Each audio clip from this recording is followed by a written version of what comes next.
តើអ្នកដែលរស់នៅក្បែរភ្នំនាងកង្រីពិតជាមិនទទួលទានម្អមមែនដែរឬទេតើបងប្អូនណាខ្លះធ្លាប់ឆ្ងល់រឿងនេះចំស្រុកកំពង់លែងខេត្តកំពង់ឆ្នាំងមានតំបន់ទេសចរស្អាតៗណាខ្លះតោះមកដឹងលម្អិតជាមួយខ្ញុំផានិតទាំងអស់គ្នាភ្នំនាងកង្រីស្ថិតនៅឃុំត្រងិលស្រុកកំពង់លែងខេត្តកំពង់ឆ្នាំងគឺជាភ្នំមួយដែលមានរូបសន្តានដូចជាមនុស្សស្រីដែលកំពុងតែកេងសន្ទុកខ្លួនអញ្ចឹងនៅក្បែរបឹងទន្លេសាបភ្នំនាងកង្រីត្រូវបានប្រជាជនដឹងច្បាស់ថាគឺជាភ្នំដែលតំណាងឲ្យព្រះនាងកង្រីដែលនាងគឺជាស្ត្រីដែលសុខចិត្តស្លាប់ព្រោះតែភក្ដីភាពចំពោះស្នេហាឥឡូវយើងងាកមកមើលសំណួរដើមយើងវិញម្ដងថាតើ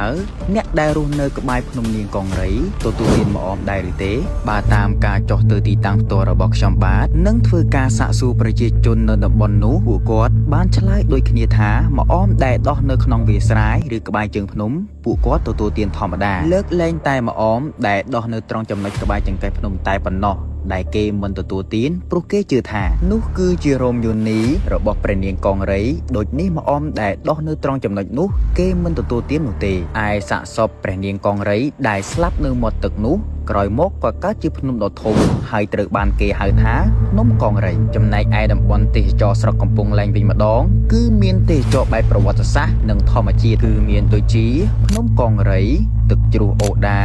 បាក់ដោទំនប់ស្រុកនិងភ្នំទី2ចំណែកឯតំបន់ទេសចរបែបប្រវត្តិសាស្ត្រគឺមានប្រាសាទប្រោះប្រាសាទស្រីប្រាសាទធ្នមប្តីប្រាសាទពុនរាយតើបងប្អូនចង់ឲ្យខ្ញុំនិយាយតំបន់ទេសចរណាទៀតសូមខមមិននៅខាងក្រោមសូមអរគុណ